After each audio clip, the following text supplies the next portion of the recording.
Every man kneels before Judge Vane. Stay down, and I'll go easy on your fine. Careful what you get comfortable seeing on his knees. Two men forced the stranger down by the shoulders, and the man standing over him in the dust straightened his black coat like a judge settling in before a verdict already decided. Every man who enters Redstone kneels before Judge Vane hears his case. It's tradition. It's respect. Stay down there and keep your mouth shut, and maybe I'll go easy on whatever fine I decide you owe this town. The stranger knelt without struggling, hands loose at his sides, and looked up at Cyrus Vane with an expression that carried no fear in it at all. Careful what you get comfortable seeing a man do on his knees. Vane laughed, loud enough that the gathered crowd of frightened townsfolk heard it clearly. Certain the words meant nothing but a humbled man's empty defiance. Within 4 days, that laugh would cost Vane every fraudulent verdict he'd ever handed down, and it would cost him the one thing he'd never once, in 3 years, expected to lose. But to understand why forcing a stranger to kneel in the dirt became the single worst decision Cyrus Vane ever made, you have to go back 3 years. To the day a failed circuit lawyer decided that a town without a real judge was a town simply waiting for him to become one. Redstone sat in a remote stretch of the New Mexico territory in the autumn of 1885, isolated enough by distance and difficult terrain that the territorial court system had never gotten around to assigning it a legitimate circuit judge, relying instead on the assumption that Redstone's own elected officials would handle minor disputes until proper judicial infrastructure eventually arrived. Cyrus Vane had arrived 3 years earlier, a failed lawyer with a genuine legal education but no genuine ethics to accompany it, and had recognized within his first months in Redstone that a town without real judicial oversight was a town that would accept invented judicial authority if it arrived wearing the right robes and speaking the right language. Vane declared himself Redstone's judge without any territorial commission whatsoever, relying entirely on his genuine familiarity with legal terminology and courtroom procedure to make the claim sound plausible to a town with no way to verify it. He built over 3 careful years an entire fraudulent court system complete with invented ordinances, manufactured fines, and a ritual of forced submission he called kneeling before judgment, a practice he'd designed specifically to break a person's dignity before he ever passed sentence, ensuring that whatever fine or punishment he handed down afterward would be received without the resistance a still proud man might otherwise offer. Vane was 50 years old, tall and precise in his movements, with the particular cold authority of a man who had learned to project legitimate power through nothing more than posture and vocabulary. He did not carry himself like a gunslinger, and rarely carried a weapon at all, relying instead on 4 hired men to enforce whatever verdict his invented courtroom produced. Chief among them was a broad, humorless enforcer named Silas Drum, whose primary function was ensuring that anyone Vane ordered to kneel actually did so, regardless of how that person felt about the invented authority demanding it.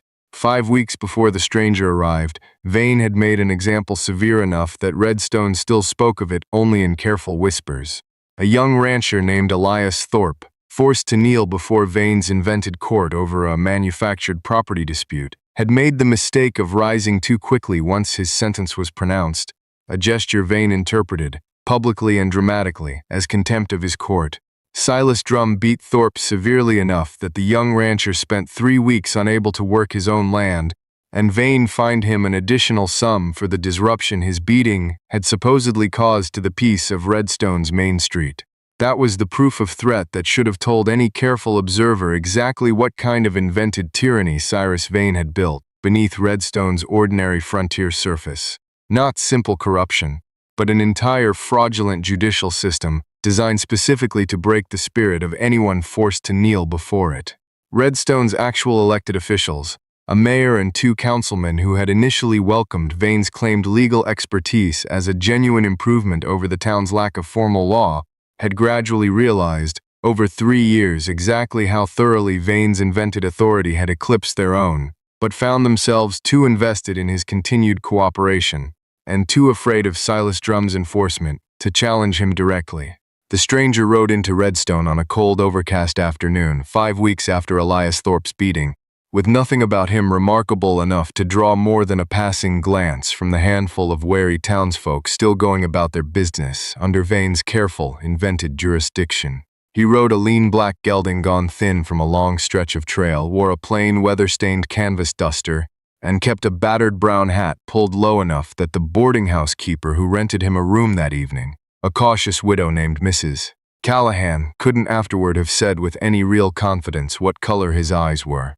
He asked for a room and a meal, paid honestly in worn coin, and mentioned nothing at all about his business in Redstone beyond a vague intention to rest his horse before continuing south. "You'll want to keep clear of Judge Vane's court while you're here," Mrs. Callahan told him, mostly out of the same worn habit she extended to every stranger passing through. "Man makes folks kneel in the street before he'll even hear their case. Calls it tradition. Nobody in this town's ever seen a real judge do such a thing, but nobody's brave enough to ask him where his commission papers are either." "Oblige for the warning," the stranger said, and that was the whole of their conversation. He kept to himself his first day in Redstone, watching more than he spoke, the way careful men do in towns they don't yet understand. He noted, walking the length of the settlement's single street, the particular fearful deference every townsperson showed toward Vane's occasional appearances, and the peculiar, theatrical formality of Vane's invented courtroom, held openly in the street rather than any actual building, precisely because a genuine courthouse would have required genuine paperwork Vane had never possessed. And on his second evening in town, sitting quietly at the edge of Redstone's only saloon, he overheard two of Vane's enforcers drinking loosely about the exact circumstances of Elias Thorpe's beating, and about a locked strongbox Vane kept in his own quarters containing, according to the enforcer's careless conversation, every fraudulent fine he'd ever collected in 3 years of invented justice. The stranger finished his drink at his usual unhurried pace and left considerably ahead of the enforcers, understanding now, with the plain certainty of a man reading a ledger of facts rather than a rumor, exactly what kind of fraud Cyrus Vane had built, and exactly where the proof of it was kept. He encountered Vane himself the following afternoon, walking Redstone's Main Street on his way to inquire further about the strongbox's exact location, and Vane, always alert to any newcomer who might represent a fresh source of invented finds, decided the drifter's unremarkable presence offered a convenient opportunity to remind the watching town exactly whose invented authority governed every inch of Redstone's ground. "New face," Vane said, stepping directly into the stranger's path, Silas Drum and 2 other enforcers fanning out behind him with the easy confidence of men who had watched this particular performance play out dozens of times before without consequence. "Court's in session. Drifter and every stranger passing through owes this town a filing fee for the privilege." He nodded to Drum, who moved forward and forced the stranger down by the shoulders, pressing him to his knees in the dust of the street. "Every man who enters Redstone kneels before Judge Vane hears his case," Vane said, straightening his black coat with the particular satisfaction of a man performing a ritual he had never once seen fail. "It's tradition, it's respect. Stay down there and keep your mouth shut, and maybe I'll go easy on whatever fine I decide you owe this town." The stranger knelt without struggling, hands loose at his sides, and looked up at Vane. "Careful what you get comfortable seeing a man do on his knees," he said. Vane laughed, loud enough for the gathered crowd to hear clearly, utterly certain that the drifter's quiet words meant nothing beyond a humbled man's empty defiance, the same certainty that had carried him unchallenged through 3 full years of invented judicial tyranny. He was wrong about that. In the particular way arrogant men are always eventually wrong. What Vane could not see, absorbed as he was in the theatrical satisfaction of his own performance, was that forcing the stranger to kneel had accomplished something Vane's 3 years of careless repetition had never once considered. It had placed the stranger at the exact height and angle to study, without appearing to do so, the precise positioning of every one of Vane's 4 enforcers, the specific distance between each man and his own holstered weapon, and the single narrow gap in their loose semicircle, where a man moving fast enough might pass through before any of them could properly react. The kneeling position that Vane intended as pure humiliation had instead given the stranger, in the space of perhaps 10 unhurried seconds, everything he needed to understand exactly how this confrontation would eventually be won. Vane pronounced an invented fine of considerable size, ordered the stranger to appear the following morning with payment or face a week's forced labor sentence, and moved on to the next piece of his daily theatrical business, dismissing the encounter entirely as one more successful exercise of his 3-year authority. The stranger did not appear the following morning to pay Vane's invented fine. He spent that day instead doing what careful, patient men have always done once they've decided a place needs setting right. He located Elias Thorpe at the young rancher's own homestead, still recovering from his beating 5 weeks prior, and listened, with the same patient stillness that had unsettled Mrs. Callahan at the boarding house, to the full account of exactly how Vane's fraudulent court had operated across 3 years of unchecked tyranny. "You ever see any actual commission papers?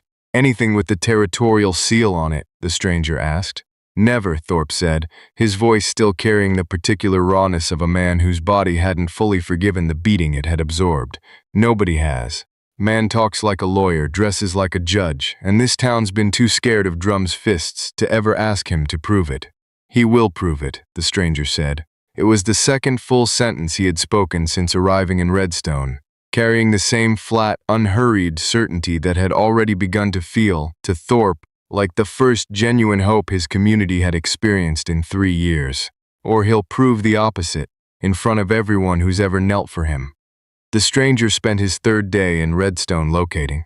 Through careful and patient inquiry among townsfolk, gradually willing to speak once they understood a stranger was actually asking the right questions, the exact location of Vane's private quarters and the strongbox kept there. And on the evening of that 3rd day, while Vane and his enforcers were occupied with the town's evening business, retrieved the strongbox and, using tools no more sophisticated than patience and a simple lockpick, opened it to find exactly what he'd expected. 3 years of collected fraudulent fines, along with Vane's own private correspondence discussing, in his own damning handwriting, the complete absence of any genuine territorial commission. He returned to the boarding house that night, and the following morning, rather than fleeing Redstone with his evidence, as any wiser man might have chosen to do, walked directly to the center of the street where Vane customarily held his invented court, carrying the strongbox openly for the entire gathering town to see. Vane, discovering both his missing strongbox and the stranger's unexpected return in the same disorienting moment, felt his usual cold authority crack for the first time in 3 years. "That's my private property," Vane said, his composed courtroom voice thinning into something considerably less certain. "You've committed theft, and this court will." "This isn't a court," the stranger said, his voice carrying flat and clear across the gathered crowd of townsfolk who had, over 3 years, knelt in this exact street more times than any of them cared to count. "Never has been, no territorial commission, no legal authority. Just a man who figured out that folks scared enough will kneel for anybody wearing the right coat." The crowd's collective attention fractured instantly, turning toward Vane with the particular dawning realization of people finally understanding exactly how thoroughly they'd been deceived. Silas Drum, watching 3 years of his employer's carefully constructed authority collapse in real time, made the same desperate calculation every cornered enforcer eventually makes, reaching for his own weapon with the particular panicked speed of a man who understood, too late, that his own violence had never once been backed by any genuine legal authority worth defending. The stranger's response left no room for a second attempt. Drum found himself disarmed and sitting hard in the dust before his weapon had fully cleared its holster, the same economical, unhurried motion he'd used since first riding into Redstone, informed now by the exact positioning he'd studied so carefully during his own forced kneeling 3 days before. The 2 remaining enforcers, watching Drum go down in less than a second. And just like that, 3 years of manufactured authority starts collapsing in seconds. Vane's biggest weapon was never the black coat or the courtroom language, it was the fear he had built around himself. But now that fear is disappearing in front of the entire town. Drum, the man who helped enforce Vane's fake judgments, has been disarmed, and the other enforcers immediately realize there is no real authority left to protect. That's the key turning point here. Once people stop believing the performance loses its power. And notice how the stranger never needed a grand speech. He simply exposed the evidence and let the truth do the damage. After watching this, would you have stood up to Vane earlier, or would you have stayed silent just to protect yourself? Second, raised their hands without further argument, already understanding exactly which side of this confrontation deserved their continued cooperation.